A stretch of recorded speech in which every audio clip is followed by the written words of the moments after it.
as one, we'll be forever connected. Всю силу любви хотим обрести, объединившись навеки. ולא חשוב מה שקורה בחוץ, כי העיקר נמצא בינינו.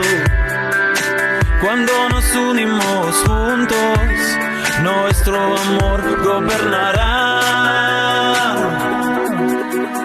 Hey, hey, rise above and feel the love inside. Hey, hey, пускай любовь нам придет скорей. Hey, hey, de corazones unidos, la cava, o שפועל בכלי. Hey, hey, rise above and feel the love inside. Hey, hey, пускай любовь нам придет скорей. Hey, hey, de corazones unidos, la cava, o שפועל בכלי. אותה משפחה, אותה הרגשה, מעל הפער שבינינו. The higher we go, reaching our soul, we will reveal that connection. Не важно, что там происходит вокруг, а важна связь между друзьями. Y aunque parezca como un malestar, nuestra actitud controlará. Hey, hey, rise above and feel the love inside. Hey, hey. Hey, hello everybody. Nice to see you all. I mean, those that we can see. With your cameras off, we can't see you. We can read you, but that's not as good as being able to feel you by seeing you. So please turn your camera on. Hi, Rachel. Edwin, Jessica, Marnia, Simon, Vesna, Bradley, Christine. Did I say Jessica? Let's say Jessica again. Jacob with camera off. Okay, so I'm Tony, and you can also see Mary. Wave, Mary. And Mary's helping me as she always does. Mary is a senior student of Rav Laitman and is also the principal editor of all of the English books now that come out of B'nai Baruch, and she'll be sort of helping us organize the event. So Mary, why don't you let friends know how the question and answer is going to go, how we're going to treat the questions. Okay, thank you, Tony. Good morning, everyone. If you have a question for Tony, please type it in the chat and make sure that your setting is on the typing it into everyone, not to me personally. I'm multitasking, doing other things, so I don't have a chance to look at the chat and see all of your wonderful comments. And if you send something to me personally, then I may miss your question. We certainly don't want to miss your question. So just type it in the chat. We have a phenomenal tech team that grabs those questions, and I work off a different document to make sure that we have all of your questions included in that. So thank you, and again, great to see everyone this morning. What you see on the screen, of course, the people in Kabbalah see themselves on the screen, but for the people who are joining us on the two other venues on Facebook and on YouTube, what you're seeing are students who are in the first and second semesters from Asia in Kabbalah, where they are learning the fundamental principles, concepts, and that process is a process in which they change their perception of reality, basically. So we're going to feature the questions from the students here, but we're taking questions from YouTube and from Facebook, and we're really happy to answer your questions, and they usually turn out being good questions too. if you put a question in here and for some reason it doesn't get answered because of the order with which they're coming in or the number of questions or whatever, or if it's a repetition, but you feel that there of a question and you feel that there is something that you'd still like to know, if you're a student, please ask your question on the forum, okay? If it doesn't happen. No? Why no, Anya? I've asked the same question twice and I didn't get the answer that I wanted. Where, on the forum or from me? On the forum. Okay, so you ask your question and we'll make sure. Ask your question and I'll answer it, okay? People come to study Kabbalah when they have a feeling, a desire that nothing else can really answer. Kabbalists call this a point in the heart. What it really amounts to is a question about our place in life. What is life? What's it for? What are we for? Where is this whole thing going? Not only where did it come from, but what?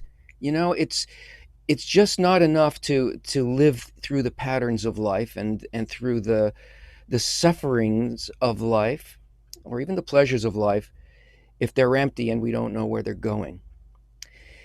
And people have the idea that Kabbalah is about understanding, and this is true, what God is. I mean, we call it God. What is that? What is the ultimate reality? What is the ultimate identity? These types of questions that are truly at the bottom of our heart. It's very, very hard to understand from our own nature what Kabbalah really is. And the first part of your learning is pretty much to undo a lot of the habitual ways of thinking that come from our nature. But things are becoming a lot clearer now because there are events in the world that are pointing to the actual nature of reality and can help us make clear what Kabbalah is actually talking about and what it's for. We have an outbreak, the coronavirus. It's something that clearly seems out of our control. It is. It is anyway to a certain level of our existence. It makes us fear because we can't understand truly how it happened, but more importantly, how do we deal with it? How do we control it? What steps can we actually take? It seems to be so completely out of our hands, and yet we know that it is affecting absolutely everything, right? It's going everywhere. It's apparently come from the animal level, but it's touching on something that in which it spreads everywhere, and it has a negative effect. This tells us our limitations in perception and our inability to live fully in what life is. This problem is coming from a level of complete and total interconnection, in which something that seems to be in one place is actually everywhere and can be everywhere without really consideration of time, the way that we think about it. It's like an example of things happening on the quantum level where there are really no barriers. We are having a problem because we don't understand how to live in that place where everything is so completely interconnected that we become responsible or we become affected by everything. It's because there is a law of nature about that interaction that gets us these kinds of responses from nature. if we don't perceive and live that kind of interaction in a conscious way, if we don't begin to feel towards all people and towards all of creation the same way that the Creator does, meaning that whole system of nature, if we don't act like nature acts or wants us to act, we get responses from nature that affect the entire system. So that's what Kabbalah is for. It changes our perception of reality, and it brings us into a relationship in which we actually live in that place. Then we can be responsible. But that's so complex. How can learning about how things were created and about words from the Kabbalists and how can that possibly help us enter a place like that? Well, it's all about that. It's all about how to enter that, how to live there, how to feel it, how to be responsible to it, and how to deal with it. And there's a single principle because there's a single law of nature. And the single principle is love your friend as yourself. That self is not the self that we think it is. That's the thing that you're unlearning. That is the preconception of the ego, the part that wants to keep us apart and see us as a single soul and lonely piece that is not truly connected to anything else, against the fact that the self is really the entire system, the whole system of nature. And love your friend as yourself is the general law of nature. If we can learn to feel and live that as a reality in which we identify with the entire system, in which we care for the whole system in the same way that nature does, we're not going to see coronavirus anymore. And that's the way to control it, and that's the way to fix it, and that's the way to end the loneliness that we feel, and that's the way in which we fix all problems on every level of nature, because that is the highest point of nature, and it exists between us. And that's what Kabbalah is here for. That's why we need it, and that's why you'll see soon that millions of people are going to turn to this because they're going to need it, and because you're going to help them with it.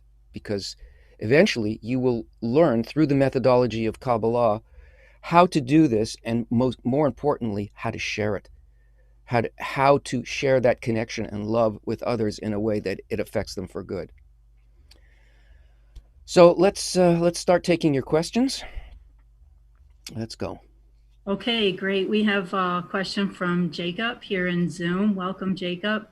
Why does Kabbalah seem absurd to most of the world? Are we insane? LOL, with a lot of cracking up faces. It's absurd to the ego because the ego has a completely different principle. Our egoistic nature doesn't see things as connected,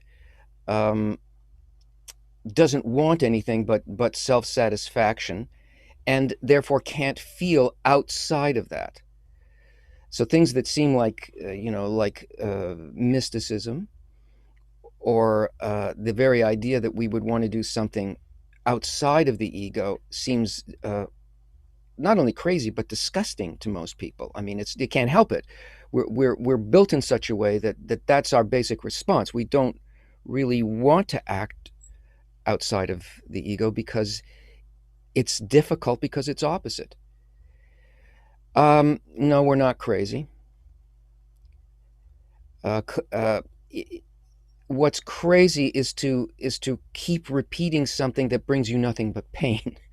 And when you begin to learn Kabbalah, it's not just not the ideas, but the action.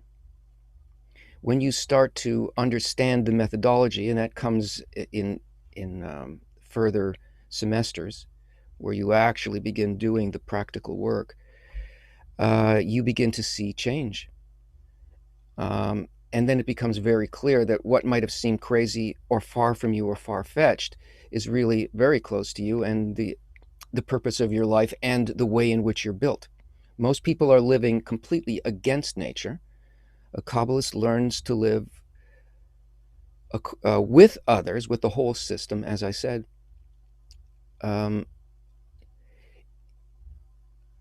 with joy, with pleasure.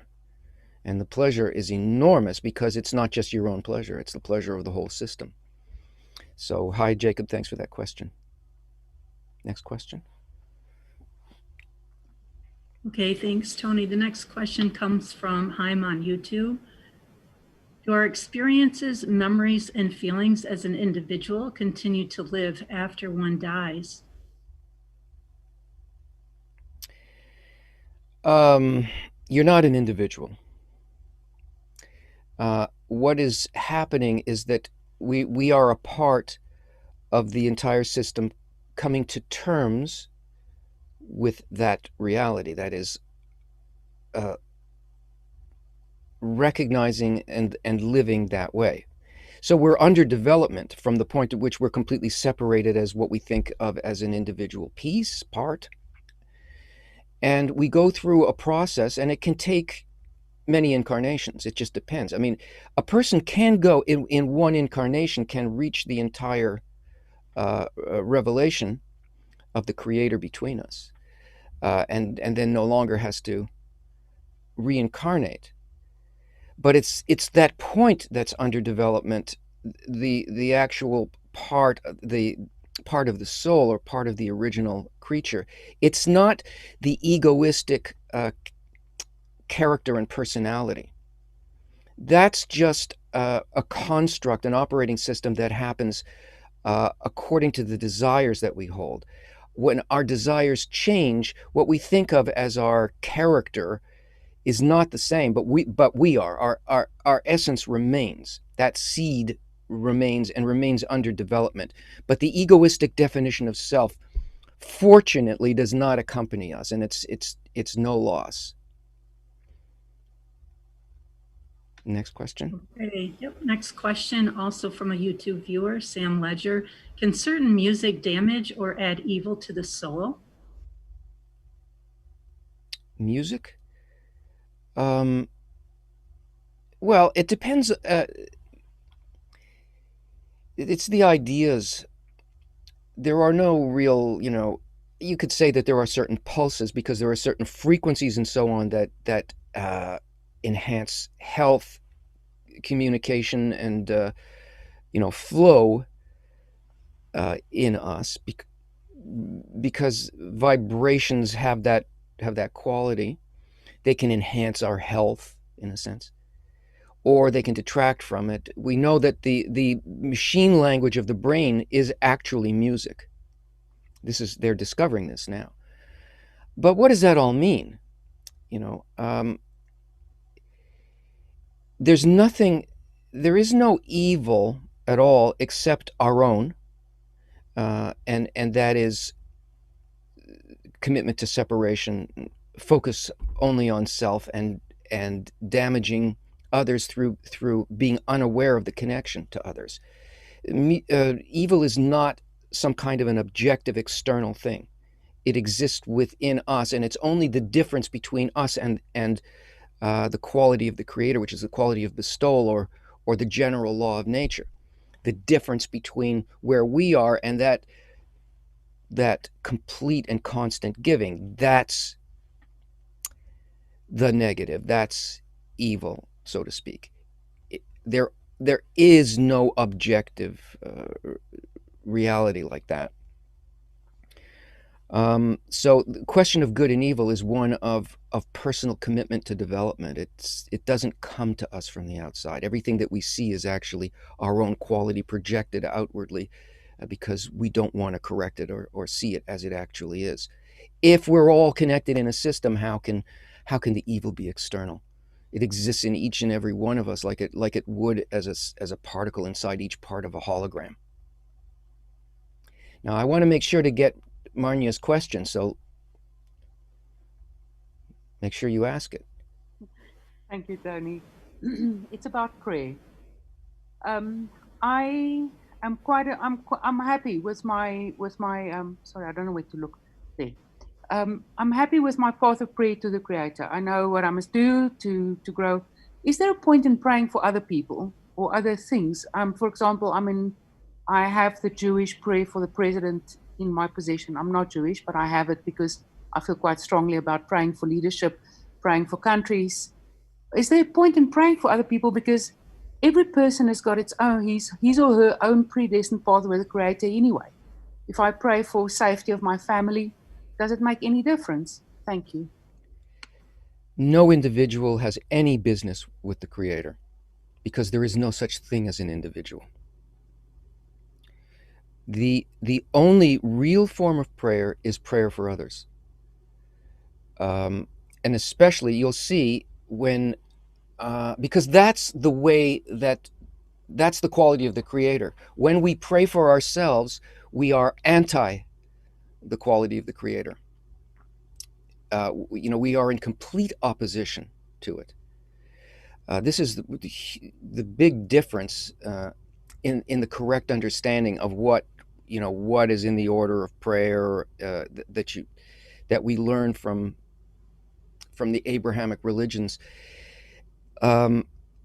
Personal prayer distances us. Prayer for your family, prayer for all others, and especially and most importantly, when you learn the actual methodology, prayer for the ones that are working with you on the path. There is no individual path, Marnia. The path is to come to wholeness, to have the attitude towards every part of creation that the Creator does. Creator does not think about self, does not ask whether it is doing good, just thinks about, cares for, creates, sustains, and guides everything without a thought for self. And that's what we are aiming at, because that is the change in perception of reality. It changes what we think we are. It allows us to live what we actually are. If you learn nothing else, this is a great question that you asked. If you learn nothing else, learning to want to be able to pray for everything, for others rather than for self, is a huge change. And in the end, when you pray for others, you receive first, because you have to give to them. And if you ask for them, first it's given to you so that you can give it to them. None of us get left out. We don't need to pray for ourselves. Next question. Okay, thank you for asking your question. If anyone else wants to ask a live question, just raise your hand, and then our tech team will unmute you so you can ask Tony a question live. Yeah, that was an emergency. I wanted to make sure that she got her question asked. Yeah, that's perfect. Okay, thank you. Next question comes from Facebook viewer Lawrence Yu from the Netherlands. If almost everything is predetermined besides a little bit of free will, what else can we change toward the ultimate goal besides the speed on individual level? Please read that again. Sure. If almost everything is predetermined besides a little free will, what else can we change towards the ultimate goal besides the speed on the individual level? Well, you don't need to change anything else. I don't see. We don't really need to figure out how to do this.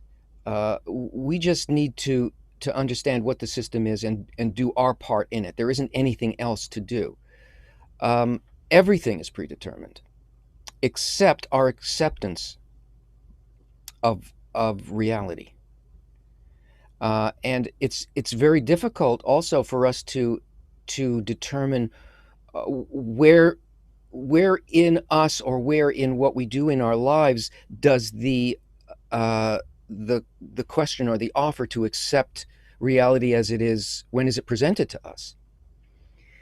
It's only presented to us, the gate to that is when we respond to learning about the actual laws of nature, and that's Kabbalah. That's all that it means. When you're offered a hand from the system to consciously work with that law, that's where the free will comes in. In this case, in this era now, it's beginning to study and choose an environment in which that can happen. Many things are presented to us within this environment that become very practical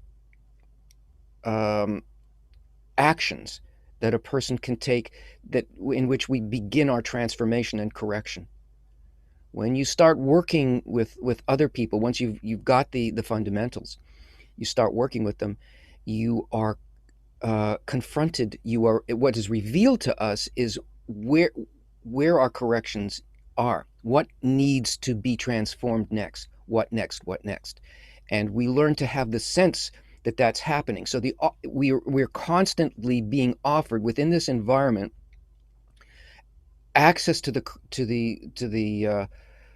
light that reforms, to the part of the system that is a remedy to our state, and that transforms us from reception into bestowal.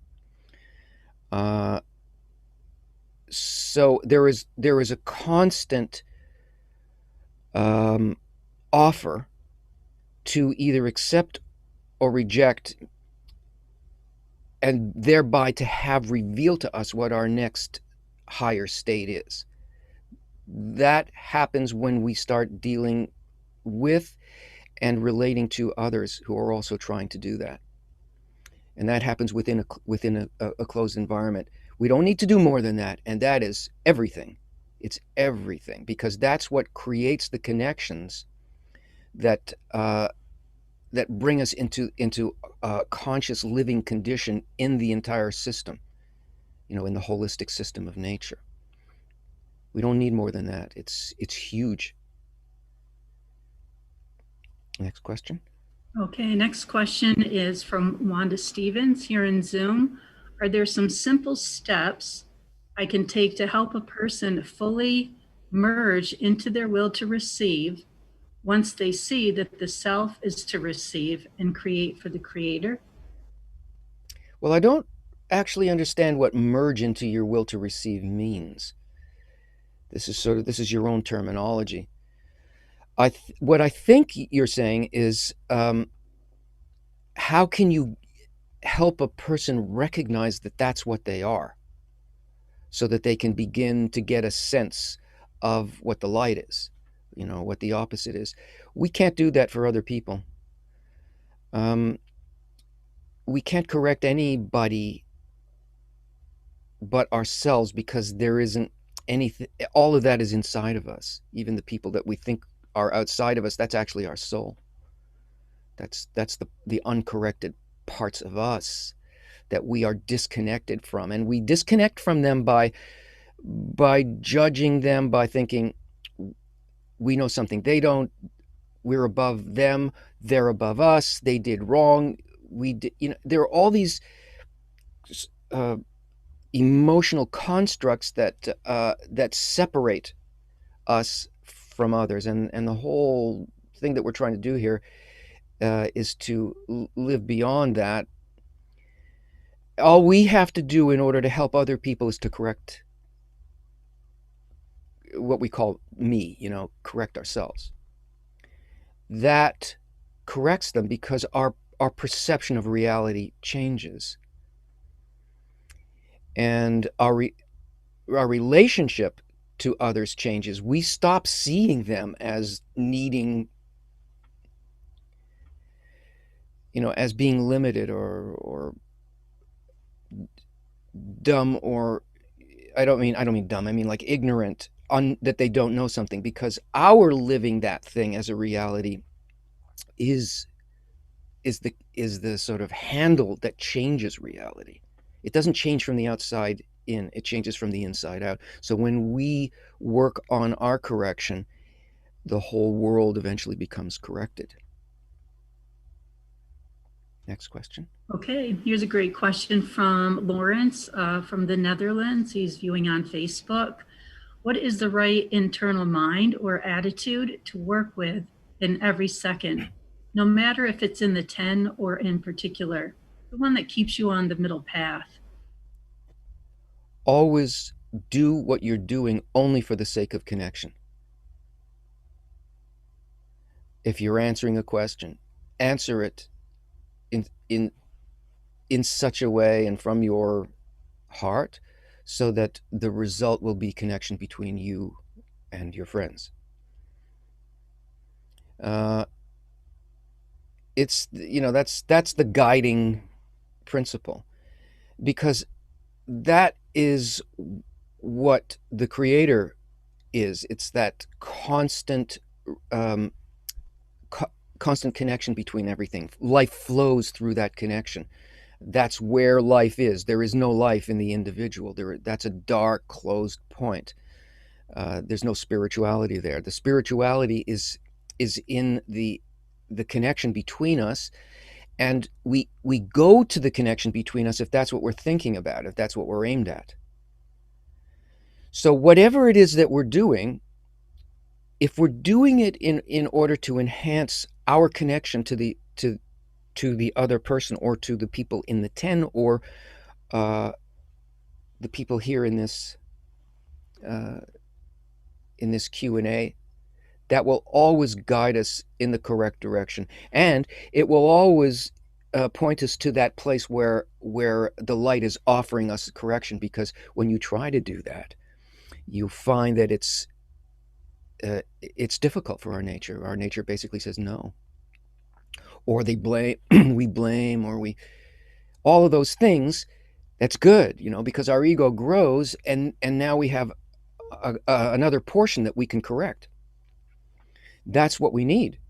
If we're not engaged in trying to do things for the sake of connection and understanding that they're never wrong, they are the light. The Creator is behind our friends. Really, we can't come to the Creator except through love of friends. There's no direct way of doing that. We only do it through our connection with others, which is why the general law is love your friend as yourself. That's there to help us. So when we are pushing in that direction, we get the help through the resistance, and then we overcome again to aim back at that connection. It's about as far as I can take that right now. Another question? Okay, next question comes from Janex on YouTube. What do you think about the idea that God is waking up right now at this very moment? Well, what are you calling God?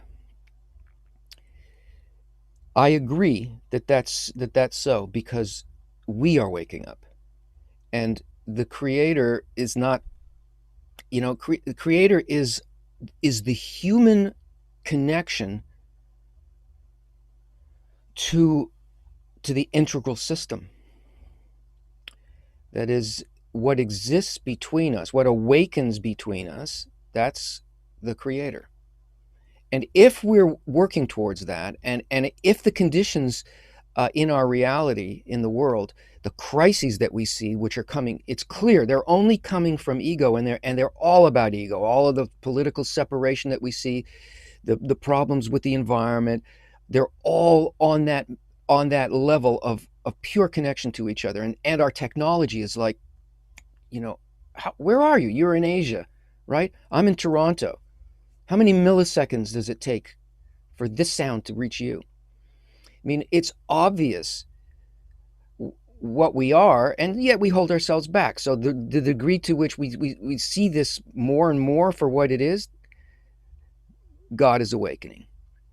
But we're the ones who create the awakening. God, the Creator, is always there. The Creator is always giving, always and only doing the same thing. It's we who are changing. We are the awakening of the Creator. And that awakening only comes, again, through connection and through overcoming the resistance to that connection. Not through our ideas, not through our philosophies, but through using the actual laws of nature in order to reveal that to ourselves. And that's why Kabbalah is so very important right now, and why it's being revealed right now. We used to say, I remember 10 years ago, we would say, well, humanity is now at a point at which it can understand and use correctly Kabbalah. And people would go, what? I don't see anything like that. And in such a short period of time, it's clear to everybody that that's our reality, and we don't know how to live in it. We're like living, we're living in, as though this wasn't happening, or as though this is just some kind of something extra. Oh, it's just technology. It's just a way of communicating with each other, about pictures and memes. And no, this is a quality. It's a prosthesis, this stuff, to help us walk and move in a completely spiritual reality that is requiring us to become spiritual. We won't need cell phones and G5 and all that stuff, because that's in us. We're just projecting it outward as though it was something mechanical, some sort of autonomic system outside of us. It's technology. It is not technology. It's our unconscious entry into a spiritual reality in which we are constantly required to care for everything and to be consciously aware of it. That I would think is an awakening. Next question. Okay, next question. Good morning, Simon. Right here in Zoom. This is Simon's question. Could you offer a simple rule of conduct to adopt daily so that a prospective Kabbalist can easily complete in his present life all final corrections? Thank you, Simon.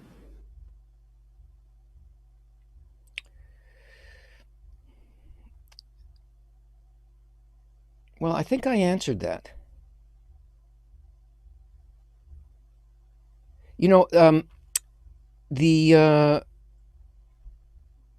It's not about speed. First of all, the offer is there to complete in this incarnation everything. The offer is there. And it's not about speed. It's about acceleration. And acceleration represents growth. Because if we go by just how nature is evolving us, that's not us. That's nature.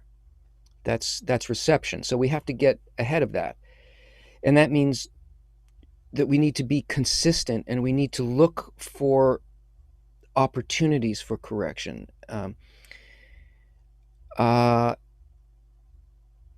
It's, but the thing is, you have to be in the working on the practical level.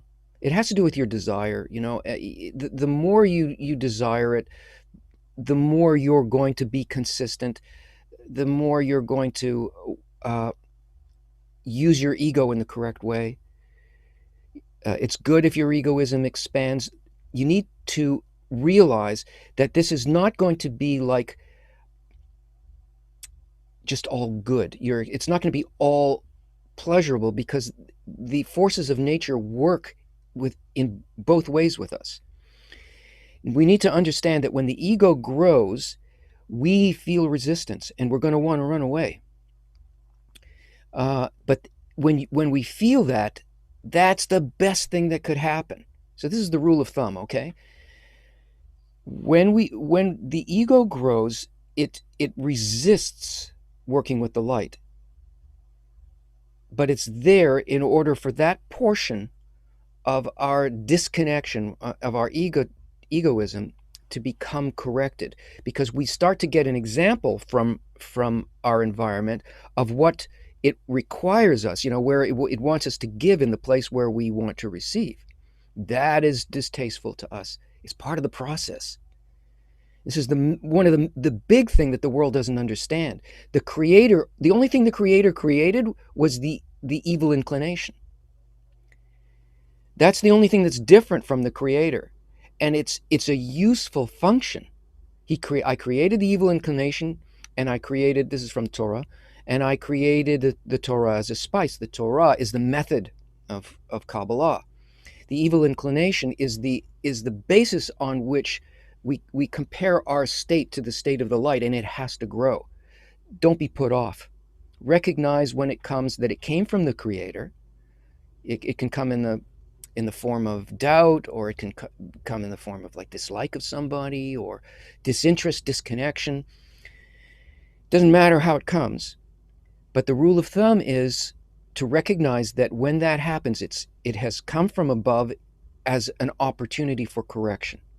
And the correction is in connection. If you do that, if you remember that there's none else besides him, that it could only come from him, that he is good that does good, and that it's coming only in order to advance you, you'll accelerate. Next question. Great. All set. Okay, Tony, you mentioned connection. Yoetha Alves from Facebook is asking, Tony, what does it mean to connect truly and correctly? How can I know this when that does happen very precisely?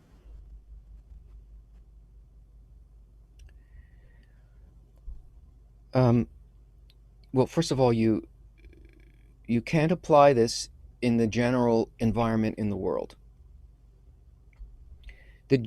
Anything that you experience in the world, if you experience anything close to the things that Kabbalah is talking about, these are awakenings in order to bring you to a place where you can actually learn the method. It can't be applied in an egoistic environment, because you have to know that everybody that you're dealing with in terms of this connection, in your training, in the training to be able to do this generally and for the world, you have to do it with other people who are studying this, who are working on the method. Okay, but so within this circle of people working towards the Creator, it's when we forget about ourselves, where let's say, for example, a person, you love somebody, and you're looking at them, and you are completely given to their beauty, everything that they say, what's happening in their heart. You forget yourself. You are living and enjoying what they live and enjoy. And this brings a sense of intimacy and an enormous pleasure. It's like that, only it's not just like we have one soulmate, it's that everybody is a soulmate. So any degree of that within the work where we forget ourselves and we really are thinking about the good of and the beauty of and the greatness of the friends, that would tell you that you're in connection. Next question. Okay, next question comes from Elwin. Good morning, Elwin, here in Zoom. Research shows that we can connect to about 150 people consciously. Beyond that number, it becomes superficial. How does this relate to repairing the soul between all of us? We can't connect actually to more than 10 people, and we don't need to. We are in connection with everybody, and in general, superficially. If we can become connected with 10 people, just like the 10, which are the 10 spheres on the tree of life, we are in connection with everybody, and on the deepest, most profound and important level. Because everything in reality is not, nothing in reality is quantitative. It's not about number. There's really no number. There's a thing that's it's in Torah. It says there's no blessing on things that are counted, and we don't count people either.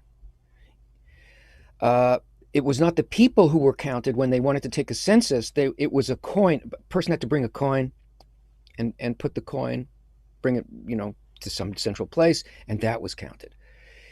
Because we don't deal with quality. That's just language of branches. That's like a figurative way of saying that there's no number to people. There is a quality of either connection or not, because there are no people. There are no numbers of people. There's just the quality of the creator and the creature. And the creature needs to become like the creator. And we do that by moving from number to quality.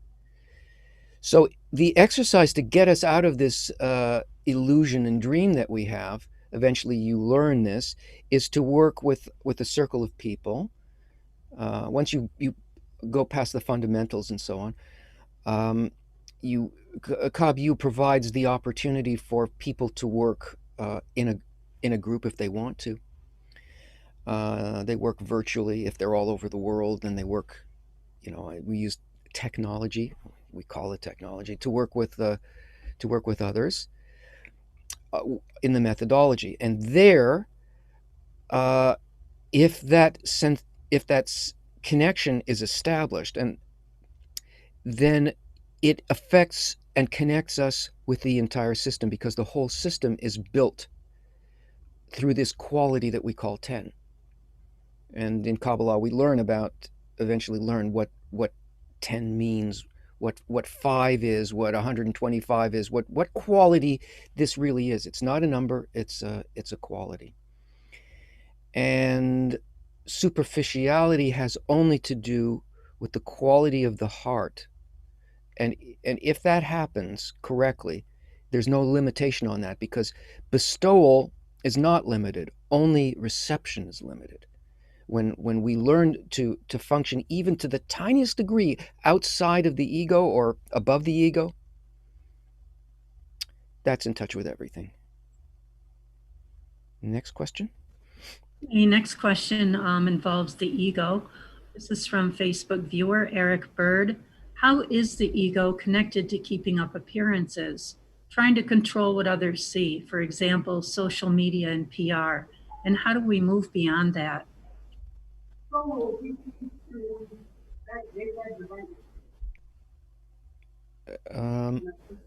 Somebody's got their mic on. How is it? Well, it's all that. It's, social media is really, basically, it's a good thing. And it was created only by nature, only so that we could begin to see this particular quality of nature. Also, the interconnected quality, but it also helps us see our quality. We see our keeping up appearances, our false appearances, our egoistic, need for approval, for likes, and for all of this stuff. It's good. It's really good, because it exposes both the vastness of our interconnection and the limited amount of our real engagement with it. We're using it for its opposite purpose. We're using it to try to enhance the separate self. We also act as though we're helping people just by putting memes and saying, I stand for this and I'm with this, and but we're not doing anything. We're not doing anything by that. And it becomes very clear to us that we're not. So it's a good thing. It exposes our real nature, and it also shows us the opposite of what could be if we really, really lived in that, in the quality of social media that's everywhere all at once. Okay, next question comes from Jacob here in Zoom. What is the middle line in relation to the left and right lines?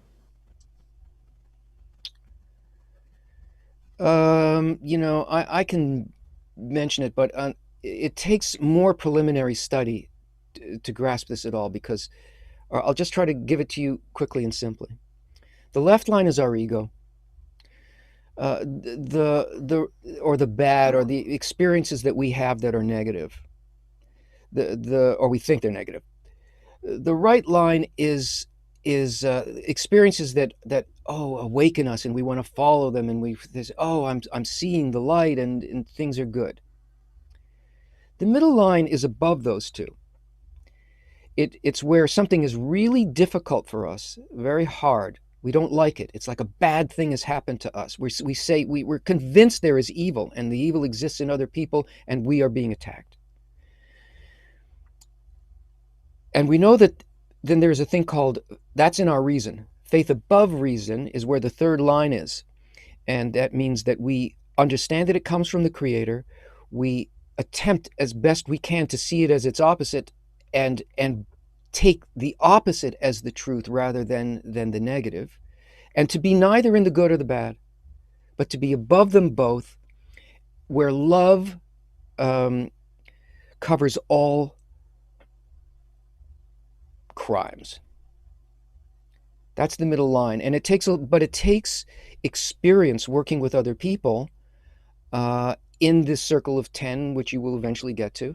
That's why I mentioned it. That's the place where you begin to separate these things, and to see that our reality in this world is based on the left and the right line, and that the spiritual is actually this thing that above them that loves despite hate.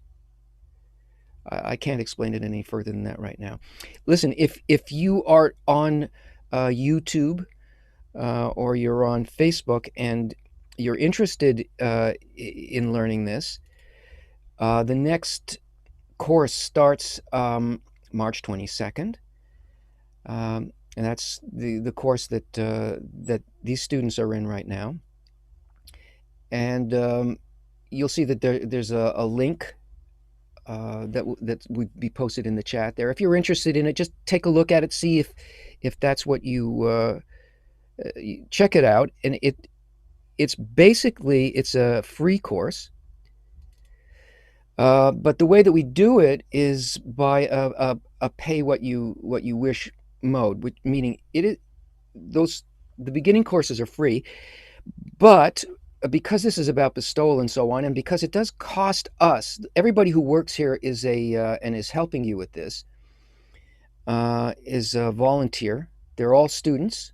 They have been students, and now instead of just learning and receiving, they're also giving and providing their service so that you can learn, because that's the whole point, isn't it? So there's a big staff that works on this. It's not just me and Mary. The pay what you wish model is that you don't have to, but whatever you feel that it's worth, if you want to give to help us, you can do that. Or, I mean, if you want to help somebody else, you can. Costs us about $25 a semester per student in order to run it. $1, $5, or nothing if you can't do it is okay. And maybe you want to cover for somebody else, but that's the way we do it. That's this thing. Pay what you wish. Right. Okay, next question. Okay, the next question relates to the courses, Tony. This is from a YouTube viewer, Reindeer911. I signed up for the course, but wasn't able to complete it because of health issues in the hospital. Is there a way to either continue where I left off or circle around and try again? I think you can pick up from where you left off. I think you still have access if there are unfinished. Is that correct, Gianni?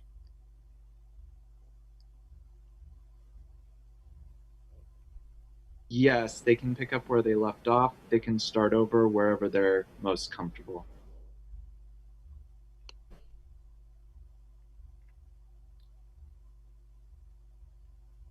Great. Okay. Okay, great. Next question comes from viewer here in Zoom, from Rosemarie. How does Kabbalah help someone in a chronic pain condition? I know it is a correction, but is there any more? It helps one understand the purposefulness of whatever is happening to us. There is no like physical health problem that's just physical. Everything that happens happens to us in order to evolve us. There is a spiritual basis for it. There's a spiritual purpose for it. It's not random and something, well, there's spirituality and then there's this that I'm going through as well. When we attribute it to the right source, to the right root, we don't feel it the same way. I'm not trying to minimize it. It's Kabbalah does not take away the stuff, the apparently material stuff. It changes our perception of reality, and in that change in perception of reality, it changes how we feel, and we feel pain, right? I'll leave it at that because I don't know to what degree it can change for an individual. It depends on a person's own work, but in any case, it's not about getting rid of it. It's about that place that is above that the desert, which was a very serious, hardcore connection event in the desert in Israel. And then there was a huge gathering of people in Israel, in Tel Aviv, about all in all 10,000 people. If you take the 7 or so that were there physically and add the other people who were online, I'm sure the numbers are even more than that. And the people there in both of those events actually reached a state of connection that Rav Laitman acknowledged, and he didn't need to acknowledge it because we acknowledged it. So it is if that force is already there amongst people, then it speeds up the whole development of everybody, and it's not about many lifetimes. It's about now. Okay, next question is also coming from YouTube. Janix is asking, are we living the seventh day of creation?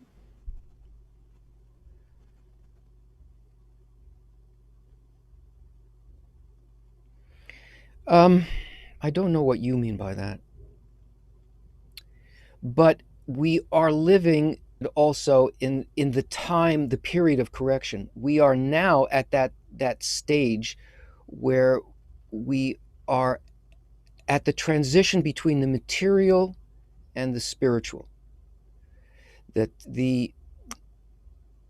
We're having a real problem now because we can't see the future, because we are trying to understand our future in terms of the quality that has evolved us through our past. We can't evolve through egoism any longer. So when we look at the future, we say there's nothing there. But there is. There are the spiritual laws that we are about to leap into, that the whole collective soul, the whole creature, is now entering spirituality. So that's the end of the 6,000 years.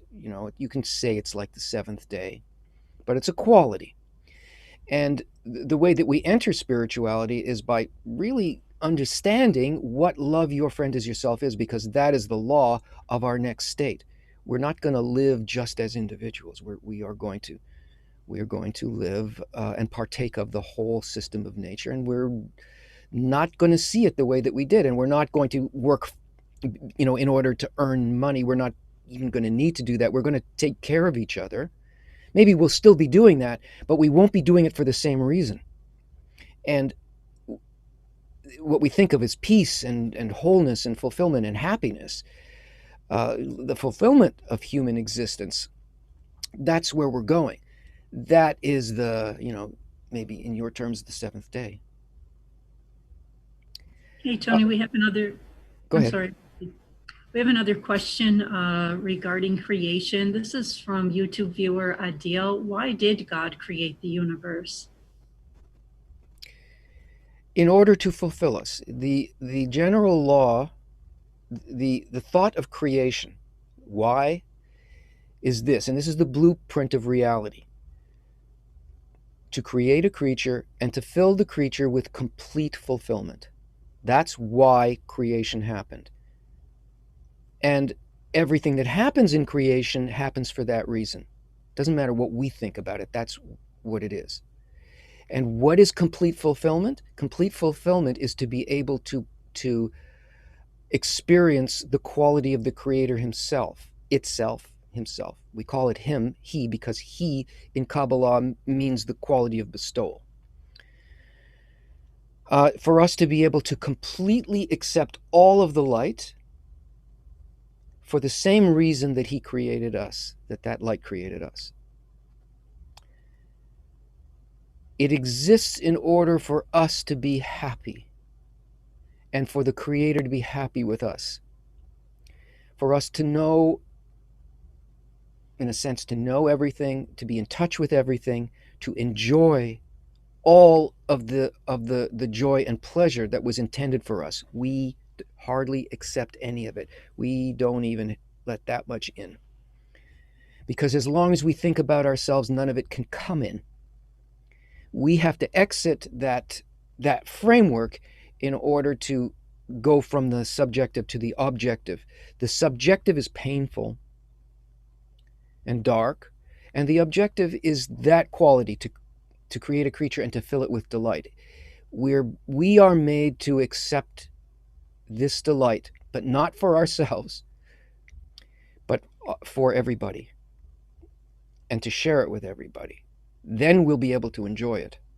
That's what we're learning. We are learning what we actually are, which is this perfect thought of goodness. And we're trying to learn not to resist that. And if you're interested in I'm answering your questions. You got your questions either from your curiosity or from what you're studying.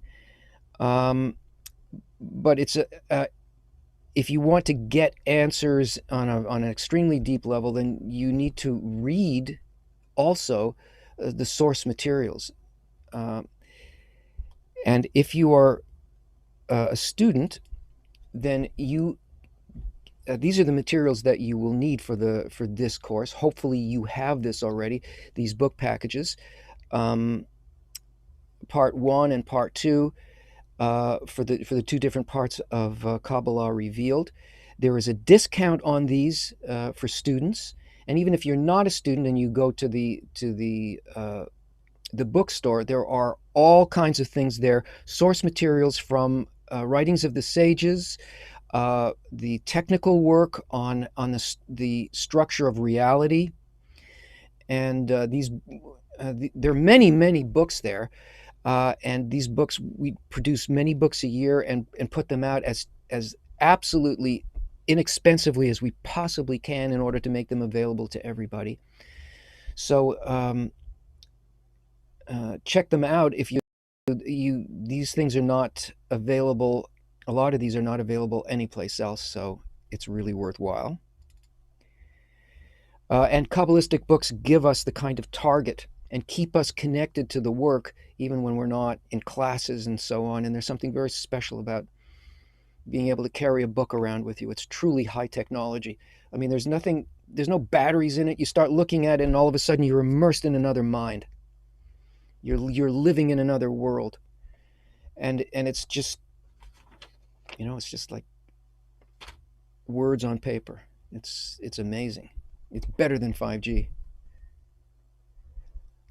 Okay, next. Okay, Tony, the next question, continuing along with the topic of creation, Sue B from YouTube is asking, realizing there are many worlds, in what world is our global world living in at this moment?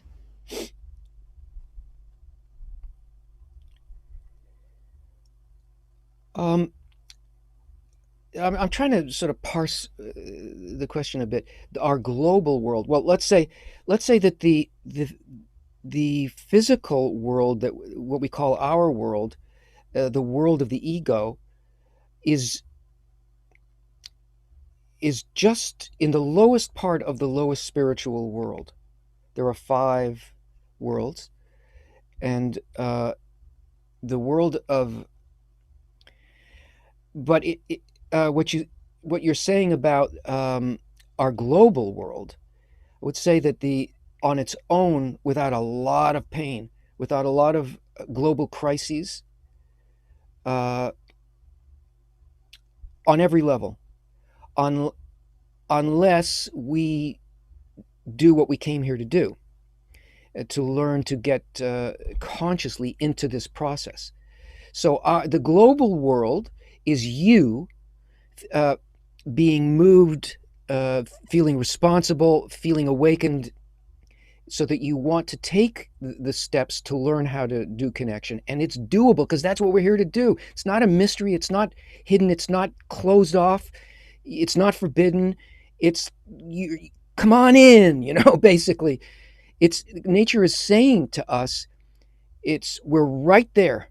We're right there. And it's simple. But we have to understand that it's opposite, it's different, and we have to learn how to do that. If we enter this consciously, we will get a foothold in the first spiritual world, and we'll see this world for the one we came out of for what it really is. And there's much more to come once we're into that new way of living fully in the whole system. Next Okay, question. next question comes from Facebook viewer CC Kang. How do you explain Kabbalah for a non-believing spouse?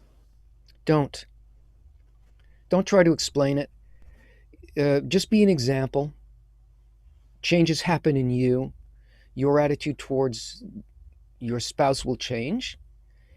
Hopefully for the better, or maybe not. But your whole attitude towards everything will change. Your heart will change.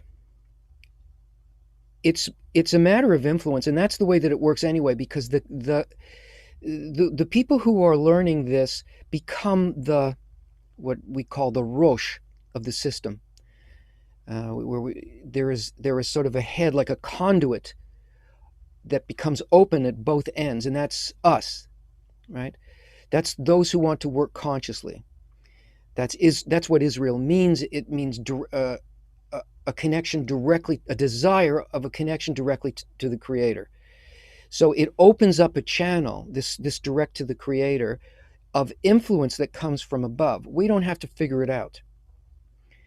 That will influence everybody, your spouse, your friends, your family. If you try to influence them directly with your words, it'll have an opposite effect. If they're at all interested, give them something to read, but stay out of it on the egoistic level. If they ask, then speak. But other than that, just do good to them. Next question. Okay, also coming from Facebook, Sean Subtle is asking, does the Creator have a personality? No, you have a personality, and through your personality, you name what you think the Creator is according to I don't mean just you, our limitations. Naming the Creator or perceiving the Creator's quality has got to do with our limitations. We are the thing under development. The Creator always and only is the good that does good to the good and the bad. That's not a personality. That's a force.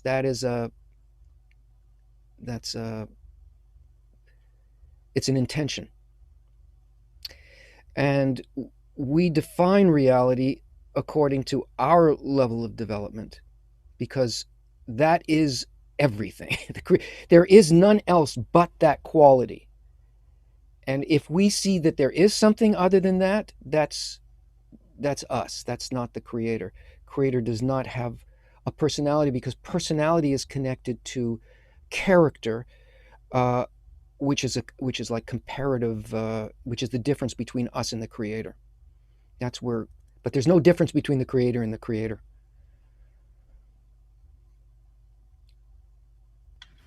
Okay, next we have a live question from Christine Leader. Go ahead, Christine.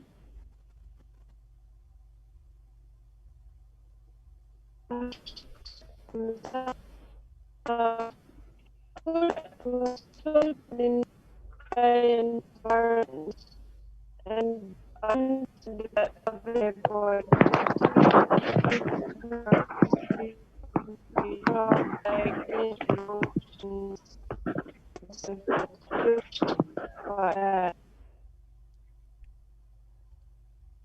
Oh, Christine, I'm really sorry, but your sound was breaking up very badly, and I just could not make out what you were asking. Maybe turn off your camera and and ask again. Maybe that will help with your bandwidth.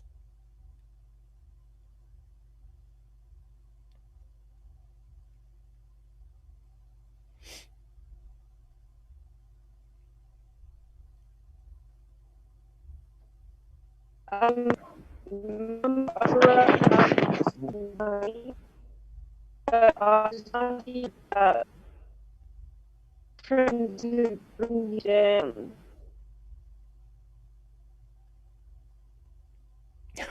I'm sorry, the camera went off after you were speaking, so it didn't really change anything. Please write your question, and we'll give it special priority, okay? Write it out. Let's go to another question. Okay, sure. The next question comes from YouTube, Moshiel from France. I wanted to know, there are two trees in the middle of the garden, and they occupy the same space. Which one is the one that we often see in the teachings?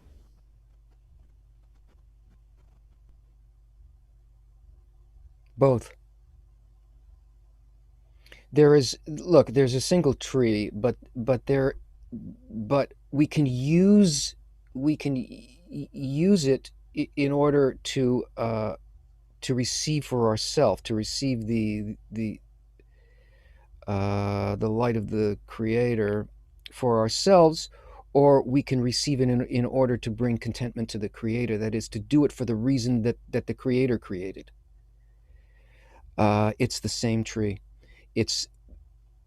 But the intention is different, and that's what makes it good and evil, or good or evil. It's the good being the intention to bestow, the intention to do it for connection and the well-being of the whole, or to receive what the Creator is for myself. So what we're doing is we're working with both of those forces, because we were intended to work with both of them. We use the evil inclination is there in order to be corrected and to help us climb. So each time the light comes first as darkness, or as what we call evil, and then we learn to connect in love over that, and then that's no longer evil, or bad, or felt by us as bad. And then another example comes from the Creator in what seems to us to be bad, and then he gives us an example of what it would take to not see it that way and to see it as good, and understanding that it comes from him. The tree, the good and the bad in the tree of life, is talking about the methodology of Kabbalah. Next question. Okay, next question. James Triplett from Facebook is asking, how does healing work? Healing means to become reconnected. Illness is a disconnection from the system of nature. Everything is organized into systems, and the health, an organ becomes ill when it becomes disconnected from its proper functioning in relation to the health of the entire body. Likewise, cells do that. A cell will become cancerous if it's working for itself, which means that it's disconnected from the organ.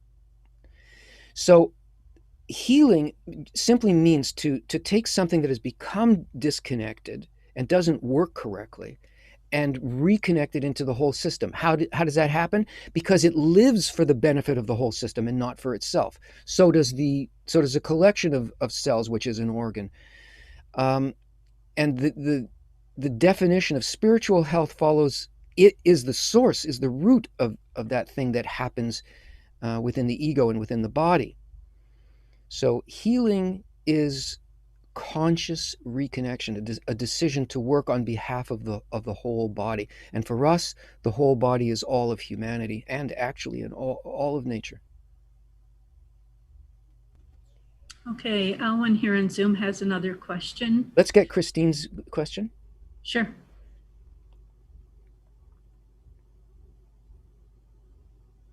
It's right there in the Zoom chat. Okay, sure. I was looking another location. So from Christine, I was asking about people in our lives who are abusive or try to drag us down into negative actions. In creating a conducive environment for my growth, how do I connect with and love these people? You don't, to start with. The environment has to be done with other people who are studying Kabbalah. That's what we're talking about. That's how you learn to deal with all of these things. First, you have to do it in a simulator, in a simulation mode, and it takes a while to do it. And then you learn responses.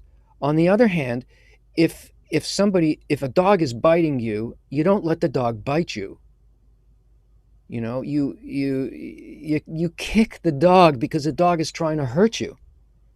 In other words, you don't stay in a situation like that. And these are two different things.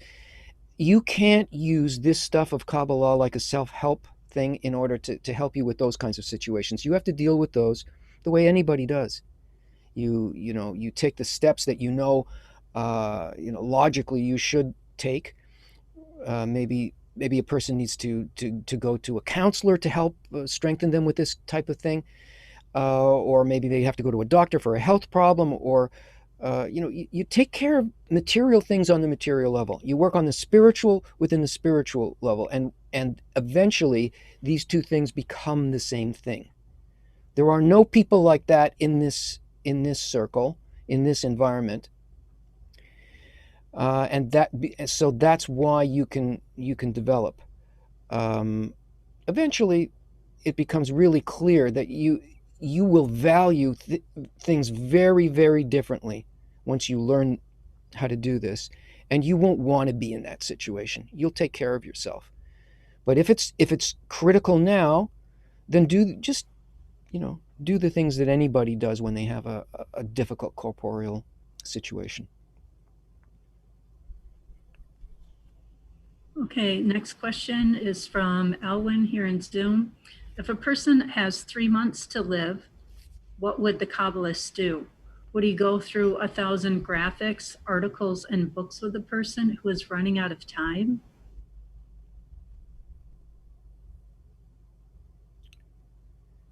What would a Kabbalist do for a person or with a person? I think it's for a person. If a person has 3 months left to live, what would the Kabbalist do? Go through the articles, the books, and so on with the person who only has 3 months left to live? Read Attaining the Worlds Beyond. And read that book. It's on it's in the bookstore. KabbalahBooks.info. And you'll also see other books there. I would also watch morning lessons with Rav Laitman on KAB.TV.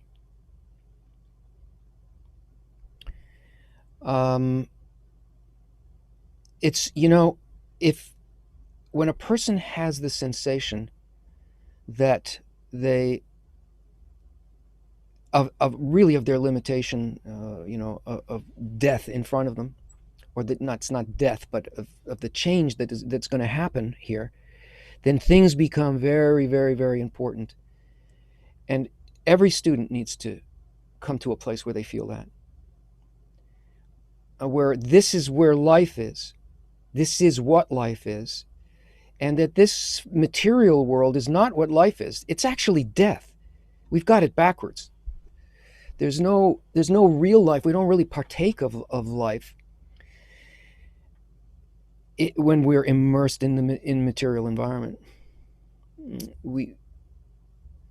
if we could see it that way and feel that importance, like the person who's asking this question, we would benefit greatly. And the acceleration that would come with that, and the great advantage that you would receive if you felt like this person feels. What's the name?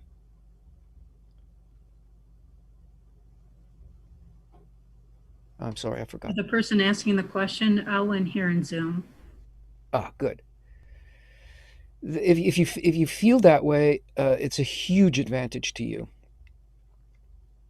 and it will, that kind of need is what the Creator requires. If you have a need like that, that can be filled. That's what we're developing here. We're only developing the right desire. And that's very, very close to the right desire. So if you understand that life is in connection, and that's eternal, that does not die, then you'll seek it with everything that you've got, and the light will be able to fill that kind of a vessel. Next question. Okay, next question is from Paul here in Zoom. Great to see you, Paul. Are the workshops we see in the daily lessons with Dr. Laitman a good preview of the work in the 10? It's a preview, yeah. There are rules to what happens in a workshop. And if you know what the rules are, then that would be a really good preview for you. If you're observing it from the outside, you won't get exactly what's going on there and why that would bring a person to a change in perception of reality. We do teach that in Kabbalah, and it's further down the line in other semesters. We teach it and provide a place where that can happen. That is what they're doing in the morning lesson. Next question. Okay, next question is from Jim Turner on Facebook. If we don't pray for ourselves, how do we pray to be more like him, meaning the Creator? How do we pray? Well, if you're praying for others, you are being more like the Creator's quality. Praying is not speaking. Praying is a desire, and the desire to be connected and to find some way of doing that, to be thinking about others, to put our whole direction and energy and desire into that's prayer. If there's a need, that's like what I was saying about 3 months to live. The desire is towards others, towards the quality of the Creator. That's really prayer. Change me so that I can give.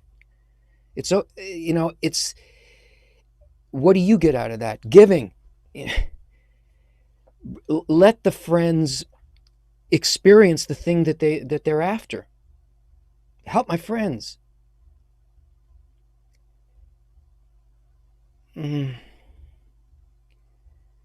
You have to try, because saying what a prayer is or writing out a prayer won't evoke a prayer in you. A prayer is a need, and it doesn't matter what you say. If that's what you need, and if you put yourself in situations in which it will require you to need for others, that's a prayer. Eventually, what's beautiful is that eventually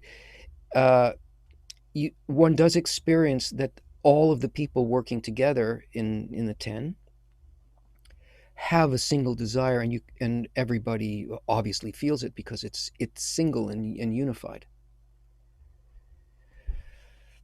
I don't think I can do better than that. Next question comes from YouTube. Zore is asking, is Aye Asaraye, I am that I am, equal to Yahweh?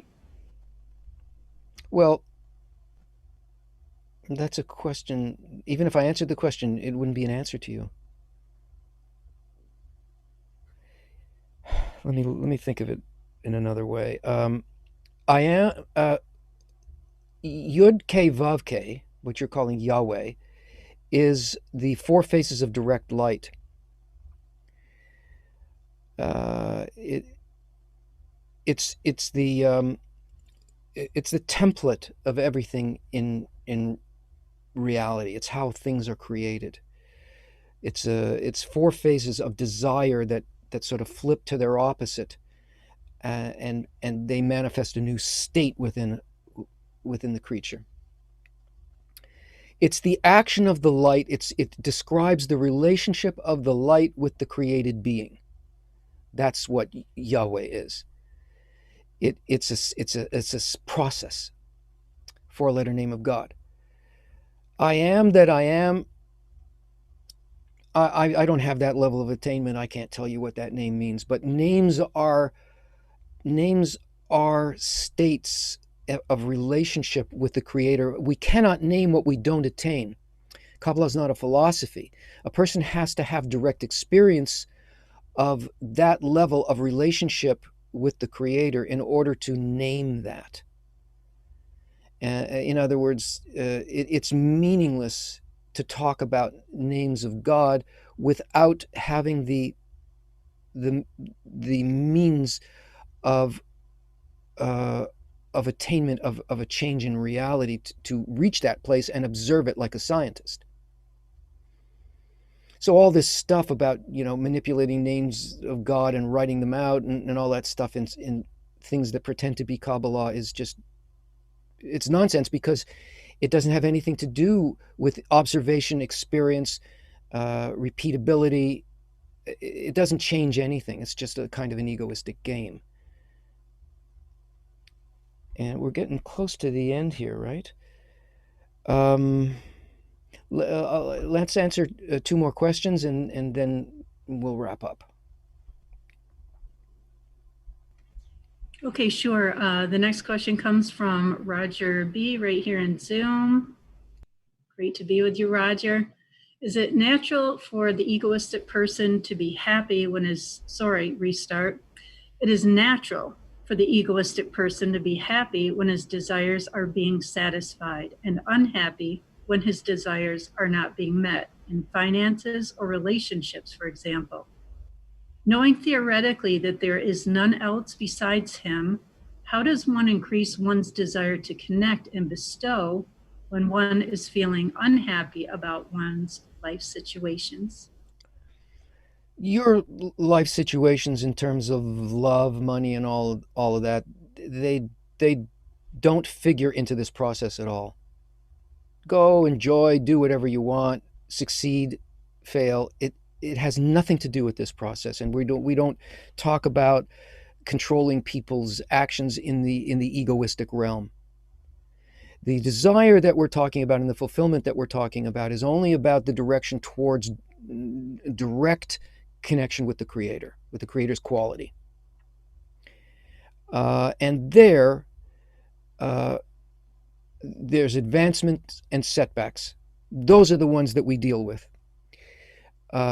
If you try to work with your egoistic necessities as though you were working with spirituality, it won't do anything. It's a non-starter. It's a non sequitur. It isn't what we're doing. It has to be only in relation to one particular desire. The other stuff, just enjoy. But here, in the connection with others, this is where the methodology and all this comes into play. And in the end, it will also help with all of that stuff. But you need to see them as different realms, because they really are, for the time being, they really, really are. Until we can feel what spirituality is, we don't understand how this world is spiritual. And the last question? Okay, coming from a YouTube viewer, no specific name. With the help of Kabbalah teachings, could we create a society based on wisdom instead of based on money? How could we achieve this goal? That's exactly what it's for. That's exactly why Kabbalah is revealed now. Because we are on the precipice of that way of living. Kabbalah is about creating a civilization based on love. Why a civilization? Because we're talking about humanity which is about relation to the Creator. That was the form, basically, of ancient Israel. It was the connection between people was the Creator. That's what was being spoken about. And it was a society. It was, and a society run on for a short time, for a few hundred years. It ran almost in perfection. But we're at a higher place now after forgetting all about that stuff and being in complete amnesia and not even knowing what the Creator is and thinking that it's like, reducing it to religion and all of that, into beliefs rather than experience. It's reemerging now because we're all potentially Israel, or that direct relationship to the Creator. And we need to learn to live in this integral reality. Money isn't real in the first place, is it? I mean, money is made out of the trust that we have with each other. That's all that it is. Because you had some paper or some numbers in your bank account online. What is that? It is the trust that when needed, that when we need help, we will receive it. That can be converted to what it actually is, which is that whether money exists or not, the trust is that we have a mutual guarantee for each other. Whatever is needed will be provided through the general society. And it's not about creating a political system that, collects all our taxes and then distributes the money. It's not that. It's the intention that allows us to actually live that way. Because if we try to do that, and I'm glad you asked this question, if we try to do that, say like socialism or communism and that kind of thing, without being evolved to the point where that's actually our desire, we will destroy ourselves. And that's why those societies who try to do that externally destroy themselves and all the people in them. It's the right idea, but you can't do that without evolving the heart of the person to understand that the reason we're doing it is in order to fulfill the desire of the Creator. Then it can succeed. And it will succeed because that's what the spiritual world, what our next step is. Don't know exactly how that is going to evolve, but that is going to evolve. That's why we're learning this, because unless we learn to live so close to each other in such sort of in the intimacy of wholeness, we won't be able to enter that next state, because that state is that, and we need to be that too. Fantastic questions, friends. Really, really good. All of them beautiful, and really helpful to everybody else here, and to me. I got a lot out of this, and so Mary's got a few announcements, and then we'll say goodbye. Okay, agreeing with Tony, many great questions. Sorry we didn't get to all of your questions. If you have access to the forum, please ask them there. And great to see so many friends here on camera. Really helps us to feel more together and really build that connection between us. So the announcements are next semester, as Tony mentioned earlier in the broadcast. The next semester will start March 22nd, 2020. If you're watching on YouTube and Facebook and you want to sign up for the course, you can do that. Just look in the chat for those links.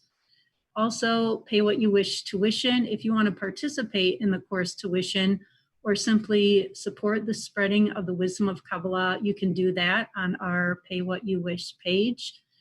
And also for the book package, if you're in Kabbalah Revealed 1 or 2, you can get your course book packages with a 20% discount. And all those links are in the chat. And huge thanks to our tech team. Many of them just came back from that big Congress that Tony was mentioning. They're jet lagged and very sleep deprived. So we have really such a phenomenal team that works behind the scenes. So everything just flows smoothly here. So thank you again. It was great to be with everyone today. And we had technical problems at the beginning, all kinds of stuff. They were like scrambling like crazy, but when we came out smooth, It's really great. Thank you, everybody. I love seeing your smiles. That's wonderful. I'm just paging through here. Thank you. See you again, I hope.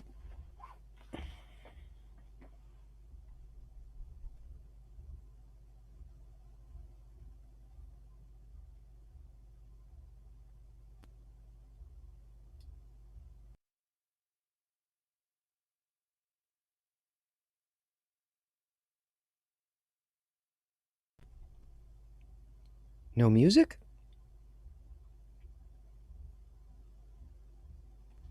Maestro? Now I have technical problems. I'm running it and it's not running. So Sing something. no, you don't want to hear me sing. So just Yeah, she's right. No, we don't want. give me a second. No, you don't want to hear me sing.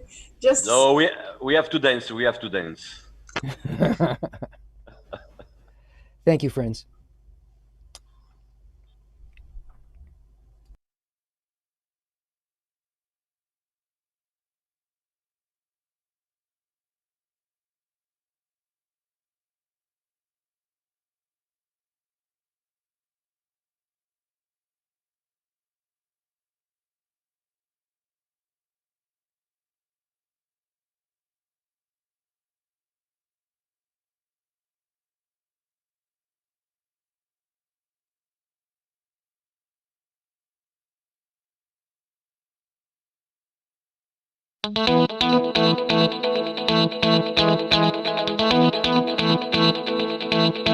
This is the night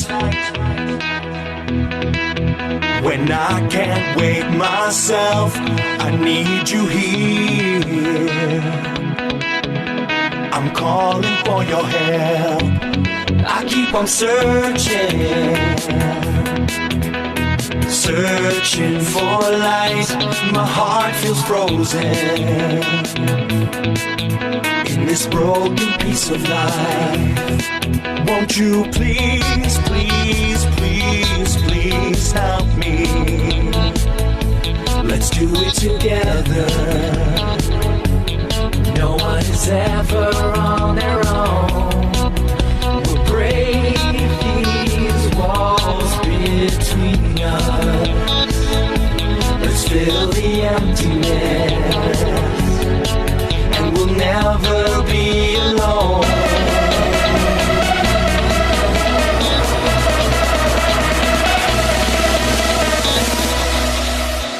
We are the people. We are born to love. Love's a shining light when we unite in this crazy life. We are the people. We are born to love. Love's a shining light when we unite in this crazy life. I'll be with you. I'll be with you. Heal this broken path. We'll end the misery. We'll end the misery. I'll give you all I have. I'll be your shoulder. I'll be your shoulder. Always around. Just hold on to my hand. Just hold on to my hand. And I won't let you down. Won't you please, please, please, please help me? Let's do it together, and we'll see a brand new world.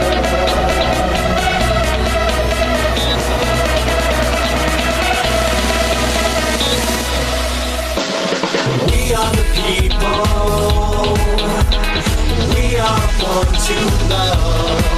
Love's a shining light when we unite in this crazy life. We are the people. We are born to love. Love's a shining light when we unite in this crazy life. We are the people, we are the ones who can unite anything under the sun, become exactly what we want to be, turning strangers to friends to family. I can't feel outside of myself, I need the whole world, so I'm asking for help to get out of my shell, to get out of my skin. I got my fingers crossed, cause I don't know when. We are the